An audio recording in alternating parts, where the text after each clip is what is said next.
우리는 서로 읽으시는 것 같아요. 다시 읽겠습니다. 시작. 존재다. 우리는 서로 연결하여 되어가는 존재다라는 제목으로 하나님 말씀 증가하도록 하겠습니다. 살아가느라면 때때로 잊지 말아야 할 것을 잊어버릴 때가 있습니다. 소위 깜빡깜빡할 때가 있죠. 이를 건망증이라고 부릅니다. 자, 그렇다면 한번 물어볼까요? 건망증과 치매 차이가 뭘까요? 깜빡 잊었습니다. 그런데 나중에 아차 하고 생각나면 건망증입니다. 그런데 생각 자체가 아예 하지 않는다라면 그건 치매인 겁니다. 자동차 열쇠를 어디에 두었는지 몰라서 헤매면 건망증입니다. 내 자동차 열쇠를 보고도 그것을 무엇에 쓰는지 몰라 하면 치매입니다. 배우자의 생일을 까먹으면 건망증이죠. 근데 배우자를 보고는 누구십니까? 라고 묻는다라면 치매입니다. 비상금을 둔 위치를 몰라 헤매면 건망증입니다. 근데 비상금을 손에 들고는 배우자에게 찾아가서 갖다 주면 치매입니다. 손에 휴대전화를 들고도 휴대전화를 찾는 것은 건망증이지만 그 휴대전화를 보면서도 무엇에 쓰는 물건인지 헷갈리면 치매라고 할 수 있습니다. 누구에게나 사실은 이런 건망증이 있고 또 치매가 있을 수 있습니다. 이런 것들이 우리를 불편하게 하고 또 우리를 힘들게 합니다. 하지만 치명적이지는 않습니다. 하지만 성경은 치명적인 기억 상실이 있다라고 말씀을 합니다. 중증을 넘어선 불치성 건망증과 치매가 있다라는 겁니다. 자신의 죄를 너무 빨리 잊어버리고 의인인 척 살아가는 것, 그것이 영적인 불치성 건망증이다라고 말씀을 합니다. 뿐만 아닙니다. 더 심각한 것은 모두가 자신의 죄를 지적하고 있는데도 불구하고 자기 자신만 아니라고 우기는 것은 더 심각한 영적 치매라고 이야기를 합니다. 우리가 새벽 시간 살펴본 유다가 그랬습니다. 그리고 북이스라엘이 그랬죠. 하나님이 선지자들을 통하여 끊임없이 잘못했다라고 돌아서라고 멈추라고 그래야 산다라고 하는데도 어떻게 생각했다고요? 우리는 잘하고 있어, 문제없어, 안전해, 평안해. 그러다가 망했죠. 인간은 하나님의 은혜로 살아왔으면서도 여전히 자기 자신의 힘으로 자기 자신의 노력으로 얼마든지 살아왔고 또 살아갈 수 있다고 여기는 건망증에 빠지기가 얼마나 쉬운지 모릅니다. 그리고 그 건망증은 바로 사람이 가지고 있는 악한 본성으로 말미암은 것이다 라고 할 수 있습니다. 왜요?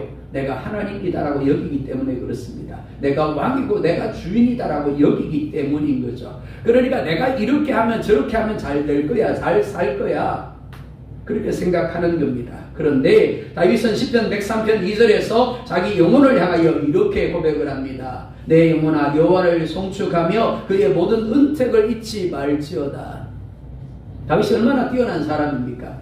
다윗은 그야말로 우리가 상상할 수도 없는 엄청난 전무후무한 복을 누린 사람입니다. 그런데 다윗은 그 모든 것들이 자신의 노력, 자신의 힘, 자신의 능력이 아니라 하나님의 은택으로 말미암은 것이다. 그것을 잊지 말자라고 자기 자신을 다독입니다. 오늘 말씀에서도 마찬가지입니다. 우리가 이미 살펴본 10절에서 하나님은 우리가 그리스도 예수 안에서 하나님이 의도하시고 목적하신 선한 일을 위하여 지음을 받은 존재다라고 이야기를 했습니다. 그리고 오늘 말씀인 11절은 이렇게 시작을 합니다. 그러므로 하나님이 선한 일을 위하여 지음을 받았기 때문에 너희들은 이라는 이야기입니다. 11절 상반절에 보면 그러므로 생각하라 라고 이야기를 합니다. 하나님의 선한 일을 위하여 지음을 받은 존재로서 우리가 해야 될 것이 뭐라고요? 생각하는 것이라는 겁니다. 생각하다라는 말, 첫 번째 기억을 더듬다라는 의미입니다. 두 번째 회상하다라는 의미고, 세 번째 마음에 새기다라는 의미고, 네 번째 반복해서 연습하다라는 의미입니다. 그런데 원문을 보면 억지로 하는 게 아닙니다. 야, 생각을 하면 너 죽일 거야? 그래서 생각하는 게 아니라는 겁니다. 자원에서 생각하는 것을 가리킵니다. 그리고 명령형으로 되어 있습니다. 사람의 기억은 가만히 있으면 자연적으로 사라져 버립니다. 소멸되어져 버립니다. 생각이 나지 않는 거죠. 그러니까 기억하고자 한다면 의식적으로 기억을 불러와야 됩니다. 그리고 반복적으로 그 기억을 붙잡아야 합니다. 그리고 의도적으로 마음에 새겨야 하는 겁니다. 그래야 잊지 않는 겁니다. 그래서 생각하라 라고 말씀하고 있는 겁니다. 자, 두 가지를 말씀합니다. 첫 번째, 교회 밖의 사람들과의 관계 속에서 과거에 내가 어떤 존재였는가를 생각하라고 하십니다. 11절, 12절 함께 보겠습니다. 그러므로 생각하라.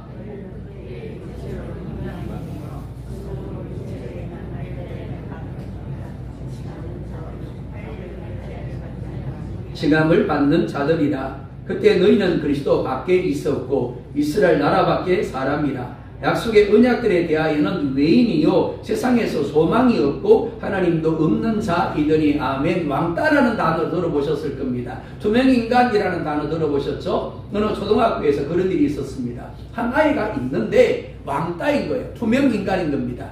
무슨 말인지 아실 겁니다. 아이가 있는데 없는 사람 취급하는 겁니다. 이 아이가 무슨 말을 해도 들리지 않는 것처럼 행동하는 거죠. 그러니까 아이는 학교 가기는 가는데 그냥 자기 혼자 그 공간에 던져져 있는 겁니다. 왜? 다른 아이들이 그 아이들을 아예 의식하지 않기 때문에 그런 겁니다.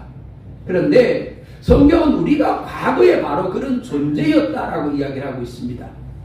이스라엘 백성들과의 관계 속에서 우리는 왕따였습니다. 투명 인간이었습니다. 있는데 이스라엘 백성들이 보기에 우리는 그렇다라는 겁니다. 없는 존재처럼 여겨졌다라는 거죠. 왜요?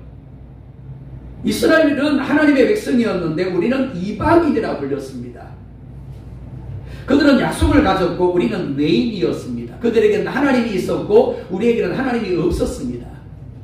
우리는 그리스도 언약 밖에 있었고 소망이 없었습니다. 구원이라는 단 밖에 서 있었습니다. 그 이유가 무엇이라고요? 우리는 하나님께 속한 존재가 아니라 마귀에게 속한 존재였기 때문입니다. 그래서 세상 풍조를 따랐습니다. 육체의 욕심을 따랐습니다. 육체의 마음에 원하는 것을 따라 살은 겁니다. 미련한 자였습니다. 약한 자였습니다. 저주와 불행을 짊어진 존재였습니다. 그런데 허물과 죄로 죽었던 우리를 하나님이 그리스도 예수를 통하여 다시 살리셨습니다. 존재가 바뀌었습니다. 신분이 바뀌었습니다. 우리가 노력했기 때문이 아닙니다. 우리가 어떤 조건을 가졌고 자격을 가졌기 때문도 아닙니다. 넌 잘했으니까 그래 내가 구원해 줄게가 아니었다라는 겁니다. 에베소서 2장 8절은 이렇게 말씀을 합니다. 함께 볼까요? 너희는 그 은혜와요 믿음으로 말미암아 구원을 받았으니 이것은 너희에게서 난 것이 아니요 하나님의 선물이라고. 믿음으로 말미암아 구원을 받았대요. 그러니까 내가 믿어서 구원 받았구나 이렇게 생각하시면 안 됩니다. 뭐라 말씀합니까? 믿음으로 말미암아 구원을 받은 것이 뭐라고? 하나님의 선물이다라고 말씀을 합니다. 하나님이 믿게 하셨다라는 겁니다. 믿게 하심으로 말미암아 믿었고 그로 말미암아 은혜가 우리 가운데 임하였다라는 겁니다. 그렇습니다. 하나님이 우리 가운데 은혜를 베풀어 주셨고 하나님이 우리를 불쌍히 여겨주셨고 하나님이 우리를 긍휼히 여겨주셔서 믿음이라는 선물을 주심으로 구원을 받게 되었다라는 겁니다. 하나님이 왜 그렇게 하셨다고요? 이렇게 말씀을 합니다. 하나님의 자비와 하나님의 은혜를 여러 세대 가운데 나타내시기 위함입니다. 무슨 말인가 하면 나를 통하여 하나님이 어떤 분이신지 하나님의 그 사랑이 어떠하고 하나님의 그 긍휼이 어떠하고 하나님의 자비하심이 어떠함을 사람들에게 보여주기 위함이라는 겁니다. 나를 보이면 뭐가 보여야 된다고요? 하나님의 자비가 보여야 한다는 겁니다. 하나님의 긍휼이 보여야 한다는 거죠. 자, 그런데 실상 이 시대 그리스도인들의 모습은 어떠한가 하는 겁니다. 과연 그러한가 하는 겁니다. TV에서 범죄자의 모습을 볼 때가 있죠. 혹은 관계 속에서 누군가가 나에게 상처를 줄 때가 있습니다. 그때 여러분 어떻게 반응하십니까? 대부분의 사람들은 쉬이 비난할 겁니다. 정죄할 겁니다. 왜 그럴까요? 나는 그와 다르다고 여기기 때문입니다. 그런데 만약 우리가 1절 이하에 나타난 우리의 과거를 기억한다면 어떨까요? 나도 그 자리에 있었다라는 것, 나도 그와 같은 왕따였고 그와 같은 이방인이었고 약속 밖에 있었던 사람이었음을 생각한다면 어떨까요? 만약 하나님이 우리의 과거의 영상을 보여주신다면 우리 중에 그 누구도 하나님 앞에서 감히 고개를 들 수가 없을 겁니다. 찬송가 310장에 하나님의 은혜로라는 찬송이 나옵니다. 가사가 이렇습니다. 하나님의 은혜로 이 쓸데 없는 자 왜 구속하여 주는지 난 알 수 없도다. 왜 내게 굳은 믿음과 또 복음 주셔서 내 마음이 항상 편한지 난 알 수 없도다. 왜 내게 성령 주셔서 내 마음 감동해 주 예수 믿게 하는지 난 알 수 없도다. 뭐라고요? 있을 때 있는 자라고 말씀하지 않습니다. 쓸데없는 자라고 말씀하죠. 우리가 이미 살폈습니다. 로마서 5장에 뭐라고요? 죄인된 자, 원수된 자, 경건하지 아니한 자, 연약한 자를 사랑하셔서 그 아들을 내어주심으로 우리를 향한 사랑을 확정하셨느니라. 그렇습니다. 쓸데있는 자가 아니라 쓸데없는 자입니다.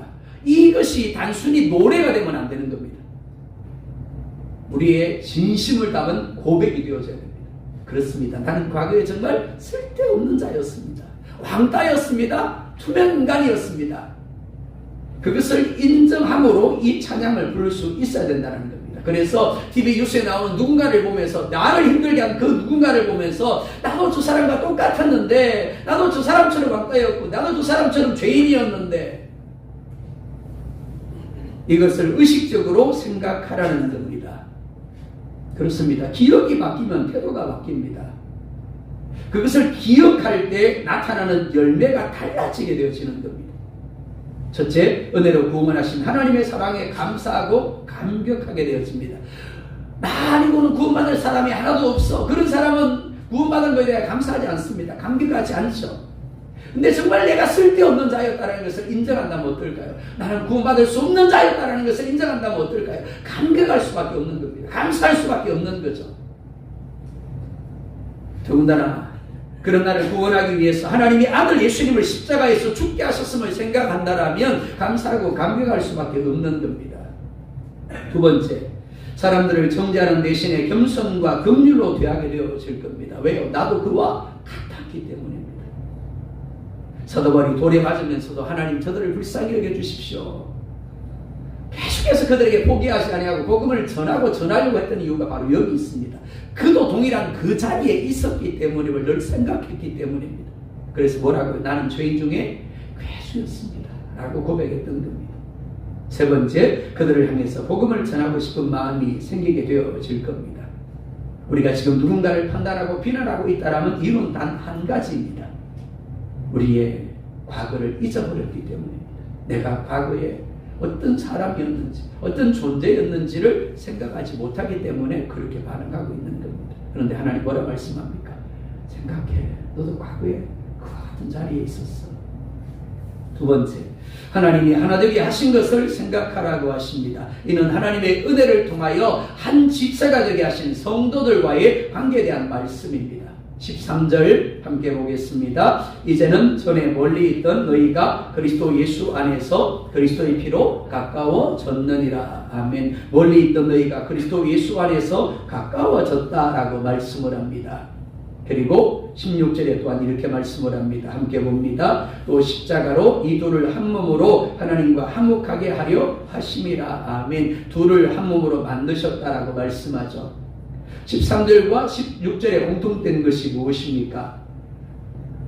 그리스도 예수 안에서 원수된 것을 화목하게 하셨다라는 겁니다. 둘이 하나가 되게 하셨다라는 겁니다. 자, 그런데 18절을 보면 이렇게 말씀을 합니다. 또 같이 봅니다. 이는 그로 말미암아 우리 둘이 한 성령 안에서 아버지께 나아감을 얻게 하려 하심이라. 아멘. 자, 여기서 정말 중요한 단어가 나옵니다. 우리 둘이라고 이야기를 합니다. 너와 나입니다. 내 옆에 있는 누군가, 내 앞에, 내 뒤에 있는 누군가, 우리입니다. 우리 둘이가 한 성령이라고 말씀하죠. 두 성령 아닙니다. 한 성령 안에서 한 아버지께 나아감을 얻게 하려 함이다 라고 말씀을 합니다. 사람 여러분, 우리가 분명히 기억해야 할 사실입니다. 유대인의 하나님이 다르고 이방인의 하나님이 다른 게 아니라는 겁니다. 먼저 믿은 이의 하나님이 다르고 늦게 믿은 이의 하나님이 다른 게 아니라는 겁니다. 믿음이 장성한 이의 하나님이 다르고 믿음이 약한 이의 하나님이 다른 게 아니라는 겁니다. 같은 하나님이고 같은 성령으로 인하여 아버지께 나아간다라는 겁니다. 특별히 21절, 22절에 보면 이렇게 말씀을 합니다. 함께 볼까요? 그의 안에서 건물마다 서로 연결하여 주 안에서 성전이 되어가고 너희도 성령 안에서 하나님이 거하실 초소가 되기 위하여 그리스도 예수 안에서 함께 지어져 가느니라. 아멘. 반복되는 단어가 있습니다. 자, 이렇게 말씀을 합니다. 되어가고 되기 위하여 지어져 가느니라. 무슨 말인가 하면 완성이 아니라는 겁니다. 완료가 아니라는 겁니다. 미완성입니다. 그리고 ing라고 말씀을 합니다. 그런데 우리라고 말씀을 합니다. 너도 나도 그렇게 되어져 가고 그리고 지어져 간다라는 겁니다. 그렇습니다. 우리는 이미 완성된 공동체가 아니라 되어가는 공동체, 즉 함께 되어져 가고 함께 지어져 가고 있습니다. 건물을 한번 생각해 볼까요? 여러분이 지금 건물을 짓습니다. 벽돌을 하나하나 쌓아갑니다. 벽돌을 쌓아가다 보면 마지막에 하나가 못 들어가고 반 개가 들어가거나 3분의 1이 들어가야 할 공간이 생길 때가 있습니다. 자, 그때 어떻게 해야 될까요? 어떤 사람이 주장을 합니다. 아니야, 꼭 하나 들어가야 돼. 그러니까 반 개는 쓰면 안 돼. 3분의 1은 쓰면 안 돼. 라고 주장한다면 어떨까요? 그 집은 끝내 완성이 되지 못할 겁니다. 그렇죠? 완성이 되지 못하겠죠. 왜? 거기는 하나가 들어갈 공간이 아니기 때문에 그렇습니다. 비록 하나가 들어가는 게 맞지만 그러나 하나가 아니라 반쪽이 들어가고 3분의 1이 들어가야만 그 건물은 완성이 되어진다라는 거죠. 우리도 마찬가지입니다. 우리 중에 그 누구도 혼자로 존재하지 않습니다. 교회는 함께라고 했죠. 우리라고 했습니다.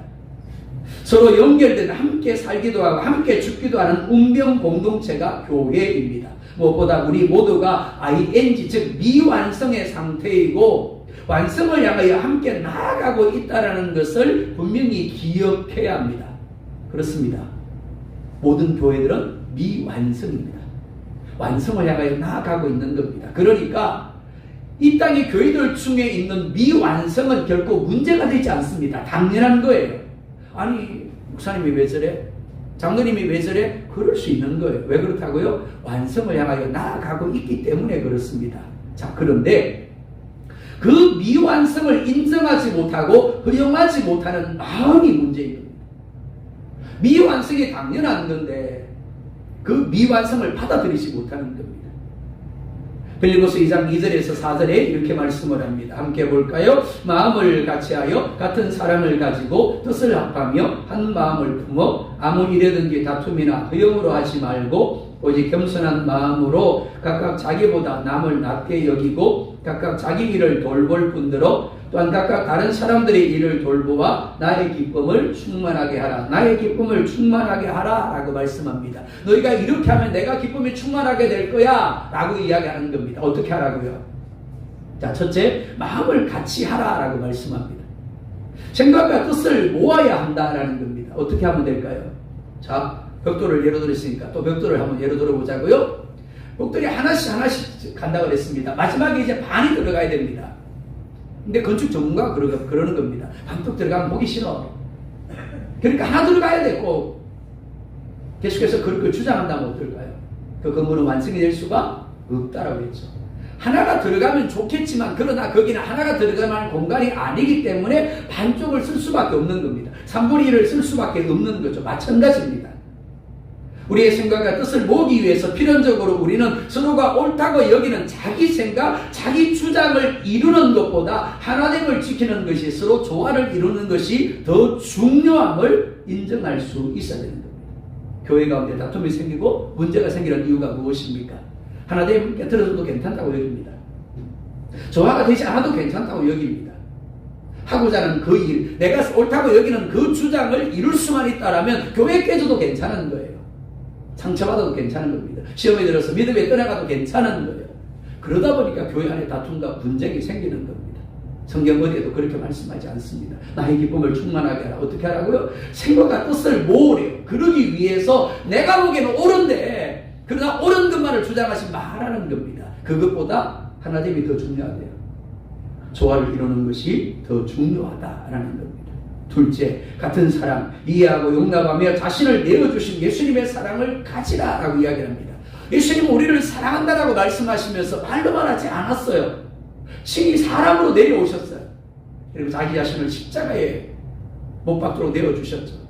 사람들이 그를 조롱합니다. 그를 저주합니다. 그런데도 예수님은 참으셨어요. 그리고 이렇게 기도합니다. 아버지여, 저들의 죄를 사하여 주십시오. 저들은 저들이 하는 것을 알지 못합니다. 왜요? 사랑하셨기 때문이에요. 우리도 마찬가지입니다. 동일한 사랑으로 용납하며 동일한 사랑으로 우리 자신을 지체를 향하여 내어줄 수 있어야 되는 겁니다. 세 번째, 무슨 일을 하든지 겸손한 마음으로 남을 자기보다 낮게 여겨야 합니다. 왜 싸움이 일어날까요? 남은 옳다고 다른 사람은 틀리다고 여기기 때문에 그렇습니다. 그런데 반대로 한번 생각해 볼까요? 저 사람은 나보다 많이 배웠어. 저 사람은 나보다 경험이 많아. 나보다 더 잘 알아. 그리고 내가 보기에는 옳지만, 내가 생각하기엔 그게 좋지만, 나보다 더 잘 아니까, 나보다 더 똑똑하니까 저 사람 말이 옳을 거야 라고 내 생각을 적는다면 어떨까요? 다툼이 생기지 않는 겁니다. 그게 은혜로운 교회예요. 그게 하나님이 기뻐하는 교회인 겁니다. 네 번째, 자신에게 맡겨진 책임을 감당할 뿐만 아니라 연약함으로 감당하지 못하는 이들을 돌아보며 함께 짐을 질 수 있어야 됩니다. 내게 맡겨진 직분을 오늘이 감당해야 됩니다. 그런데 보니까 우리 장로님이 힘이 딸려가서 못하고 계셔. 그럼 어떻게 해요? 내가 달려가서 그 짐을 함께 덜어주는 겁니다. 그게 하나님이 기뻐하는 교회라는 겁니다.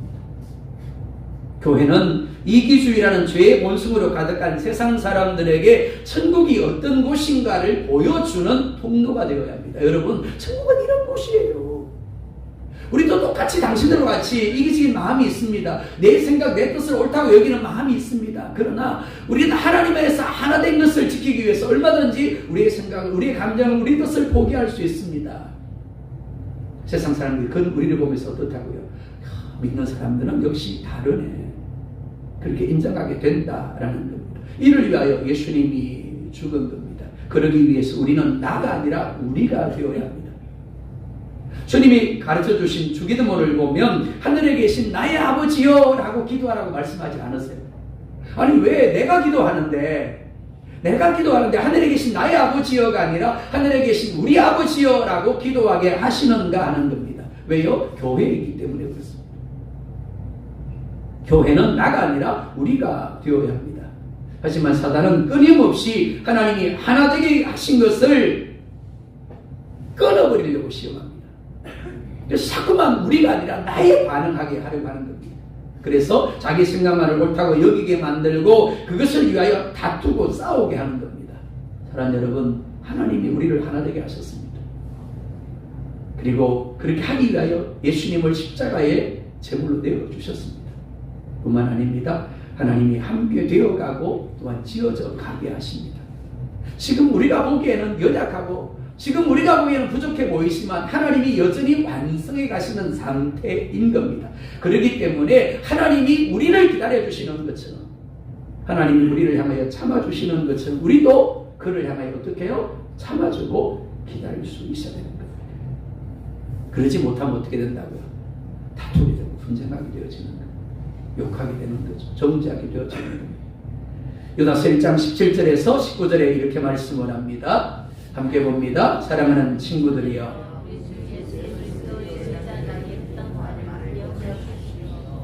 18절, 그들이 말하기를 마지막 때가 되면 하나님을 비웃고 거역하며 제멋대로 행동하는 사람들이 있을 것이다 라고 하였습니다. 19절, 이들은 사람들 사이를 갈라놓고 죄로 물든 육신의 정욕대로 행동합니다. 그들 속에는 성령님이 거하지 않습니다. 사랑하는 여러분, 마지막 때 이런 일이 있을 겁니다. 이 마지막 때 이런 일이 있을 것입니다 라는 이야기가 교회 밖의 사람들에 대한 이야기 아닙니다. 교회 안에 이런 일들이 일어나게 될 것임을 말씀하는 거예요.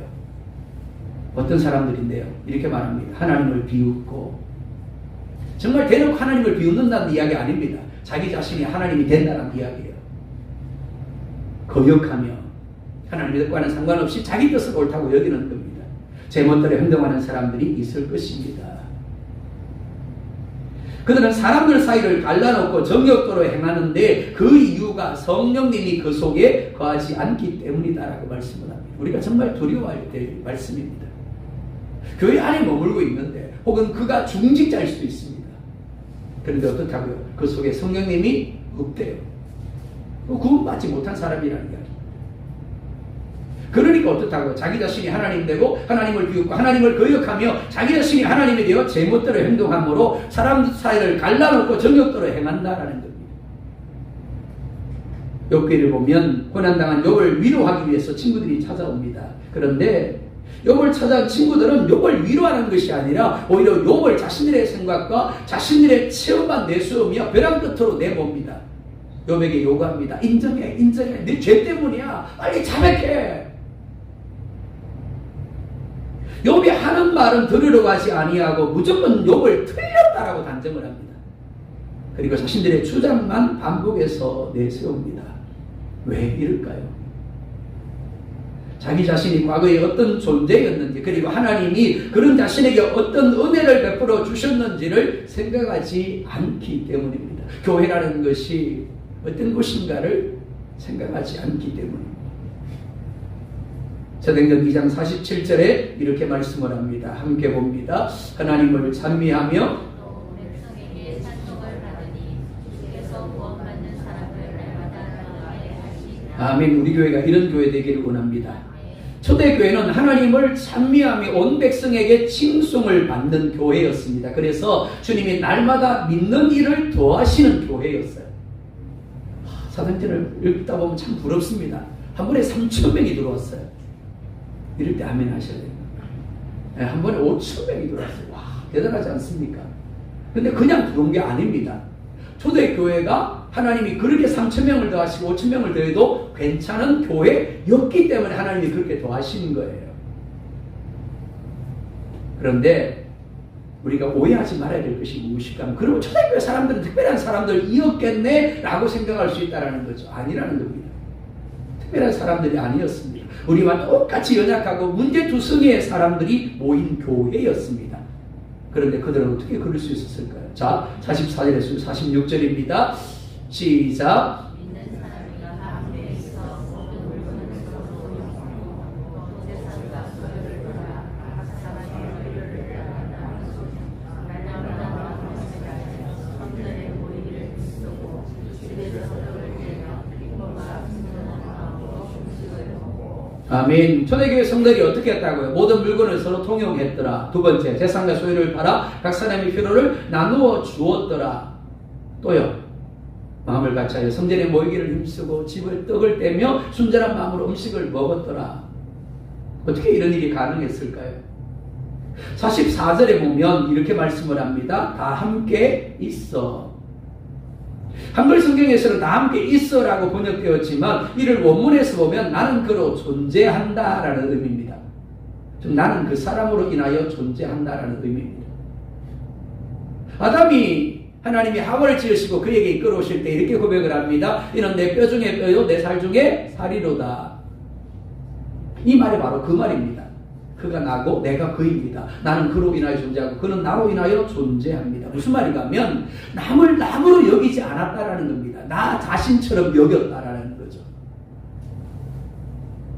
뿐만 아닙니다. 46절에 보면 날마다 마음을 같이 하여 라고 말씀을 합니다. 이를 원문에서 보면 한 마음을 가지고 하나의 감정을 가지고 라는 의미입니다. 자, 부부이신 여러분들이 한번 물어볼까요? 부부가 생각이 하나 되고 감정이 하나 되는 것이 쉽다 어렵다? 뭘 또 금방 대답하세요. 고민 좀 해보시지. 둘이 하나가 되는 게 부부입니다. 그죠? 그러니까 당연히 생각이 하나 되고 감정이 하나 되어야 맞습니다. 부부가. 그런데 실상은 힘들다는 거죠. 어렵습니다. 그런데 초대교회는 어땠다고요? 한 마음, 하나의 감정이었다는 겁니다. 하나의 뜻이었대요. 그 비결을 사도행전 2장 42절은 이렇게 말씀을 합니다. 함께 봅니다. 그들이 사도의 가르침을 받아 서로 교제하고 떡을 떼며 오로지 기도하기를 힘쓰니라. 아멘. 제가 명품 냉장고를 샀습니다. 네, 가격을 듣고 놀라지 마십시오. 무려 4천만 원 하는 명품 냉장고를 샀어요. 그리고는 냉장고를 딱 설치를 하고는 음식물을 넣어놨어요. 며칠 있다가 냉장고를 열었는데 음식이 다 썩어 있어요. 왜 그랬을까요? 전기를 안 꽂았어요. 전기를 안 꽂은 겁니다. 자, 오해하시면 안 됩니다. 제가 정말 명품 4천만원에 샀다는 이야기 아니에요. 아무리 좋은 4천만이 아니 억이 넘는 명품 냉장고라도 전기를 안 꽂으면 아무런 의미가 없는 겁니다. 우리가 분명히 기억해야 할 사실입니다. 초대교회는 첫 번째 사도의 가르침, 즉 그들의 입에서 선포되는 하나님의 말씀을 아멘으로 받았습니다. 사모함으로 받았습니다. 배고픔으로 받았어요. 아멘, 아멘 하며 받았습니다. 두 번째, 그 말씀대로 자기를 부인하고 모여 예배하기에 힘썼습니다. 교제, 그리고 세 번째 그 말씀대로 서로를 돌아보며 서로의 삶을 나누며 서로를 섬김으로 교제하였습니다. 네 번째, 함께 기도하는 일에 힘썼습니다. 초대교회는 성령의 충만함으로 시작이 되어졌습니다. 근데 오해하지 말아야 할 것이 무엇이가 하면 에베소서 5장에서 술 취하지 말라 이런 방탕한 것이다 오직 성령의 충만을 받으라 그럴 때 이 받으라가 ing예요. 무슨 말인가 하면 한 번 받으면 계속 가는 게 아니라 한 번 받고 써버리면 끝나버린다라는 이야기입니다. 그러니까 계속해서 성령의 충만을 받아야 된다는 이야기죠. 휴대폰 써보시죠. 쓰고 난 후에 점점 배터리가 줄어듭니다. 그죠? 근데 그걸 보고도 충전 안 하면 어떻게 해요? 꺼져버리죠. 못 쓰게 됩니다. 우리도 그렇다라는 겁니다. 성령의 충만을 받았습니다. 근데 그 성령의 충만함을 유지하기 위해서 그들은 어떻게 했다고요? 말씀을 사모함으로 받았습니다. 말씀에 순종했습니다. 예배하기에 힘썼습니다. 서로 모여서 교제하며 서로를 돌아보았습니다. 섬겼습니다. 그리고 기도한 일에 힘쓴 거예요. 그래서 계속해서 성령의 충만함이 그들 가운데 누려지게 되어진 겁니다. 그렇습니다. 사랑하는 여러분, 하나님을 지키는 것은 결코 우리의 힘으로 노력으로 되지 않습니다. 아, 나는 이제부터 남을 나보다 낫게 여길 거야. 내가 옳다고 주장하지 않을 거야. 아무리 결심해도 어느 순간에 어떻다고요? 내가 그냥 나도 모르게 내가 옳다고 주장하고 있는 겁니다. 하나님을 깨트리고 있는 거예요. 그게 우리의 모습입니다. 그렇기 때문에 성령의 충만함이 필요한 겁니다. 오직 성령의 충만을 받으라고 하시는 이유가 여기 있습니다. 우리가 더 예배하고 더 기도하고 더 말씀 묵상해야 됩니다. 더 모여서 교제하고 서로를 돌아와야 돼요. 언제까지? 성령 충만함이 계속해서 누려질 때까지요. 그래서 하나님이 온전히 지켜질 때까지 나도 모르게 나사지고 나도 모르게 부인하고 나도 모르게 남을 나보다 낫게 여기고 남을 섬겨주는 자리에 이럴 때까지 계속해서 해야 되어지는 겁니다. 성령이 충만하게 될 때 우리는 그로 인하여 내가 존재함을 인정하게 되어집니다. 벽돌 하나만 필요한 게 아닙니다. 반쪽도 필요합니다. 그리고 3분의 1도 필요한 거예요. 그로 인하여 문제를 보고 약함을 보고 정죄하며 비난하는 것이 아니라 나도 그랬지 불쌍히 여기며 그를 위하여 기도하게 되는 겁니다. 그리고 그를 믿음으로 이끌어주게 되어지는 겁니다. 그리고 하나의 마음, 하나의 감정, 하나의 뜻을 가지게 되어지는 겁니다. 아랍어 중에서 라피크라는 단어가 있습니다. 의미가 이렇습니다. 먼 길을 함께할 동반자. 영국의 한 신문사에서 기자를 했습니다. 런던에서 맨체스터로 가장 빨리 가는 방법이 무엇입니까? 응모해 주십시오. 1등하는 사람에게 상금을 주겠습니다. 수많은 사람들이 응모를 했습니다. 런던에서 맨체스터로 자동차로 가면 4시간이 걸린다고 합니다. 자, 수많은 사람들이 응모를 했는데 그 중에서 1등을 차지한 사람의 답이 뭐였을까요? 이렇게 이 답이었습니다. 좋은 친구와 함께 가는 것. 인생이라는 길, 어떤 길보다 멀고 험난한 길입니다. 가는 길에서 우리는 수많은 고난들, 수많은 어려움들을 만납니다. 그리고 넘어지죠. 그 가운데 절망하고 좌절할 때가 얼마나 많은지 모릅니다. 하지만 그때 나를 이해해주고 나를 격려해주면 나를 일으켜주면 나와 함께 걸어가 줄 좋은 동반자가 있다면 어떨까요? 다시 일어날 수 있을 겁니다. 다시 걸어갈 수 있겠죠. 울고 있는 눈물을 닦아줍니다. 괜찮아. 누구나 다 그렇잖아. 조금만 더 가면 괜찮아질 거야. 좋은 동반자의 조건은 아주 단순합니다. 상대방의 입장에 서서 함께 행동하는 겁니다. 즉 공감해 주는 거죠.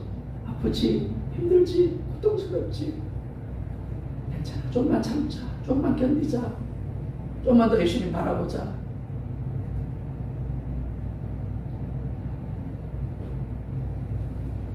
우리들에게 납비꾼이신 예수님이 계십니다. 성령님이 계시죠.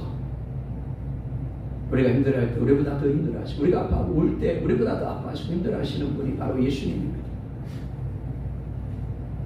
그런데 오늘 예수님은 우리에게 예수님이 성령님이 우리의 동반자가 되어주시는 것처럼 이제 함께 지체된 이들을 향하여 하나된 이들을 향하여 동일하게 납비꾼가 되어주라고 하세요. 장로님 힘드시죠? 군사님 힘드시죠? 괜찮습니다. 정말 힘내세요. 공감해주고 함께 울어주고 함께 웃어줄 수 있는 랍비가 되어주라는 겁니다. 이는 그 사람을 위한 것이 아니라 그랬죠. 그가 나로 인하여 존재합니다. 내가 그로 인하여 존재합니다. 그렇습니다. 그가 반쪽알이 3분의 1의 벽돌에서 나로 인하여 어떻게 해요? 하나의 벽돌이 되어진 겁니다. 내가 지금 반쪽일 수 있습니다. 근데 그로 인하여 내가 하나의 벽돌로 세워질 수 있는 거죠. 그리고 마침내 하나님이 기뻐하시는 교회로 온전하게 세워지게 되어지는 겁니다.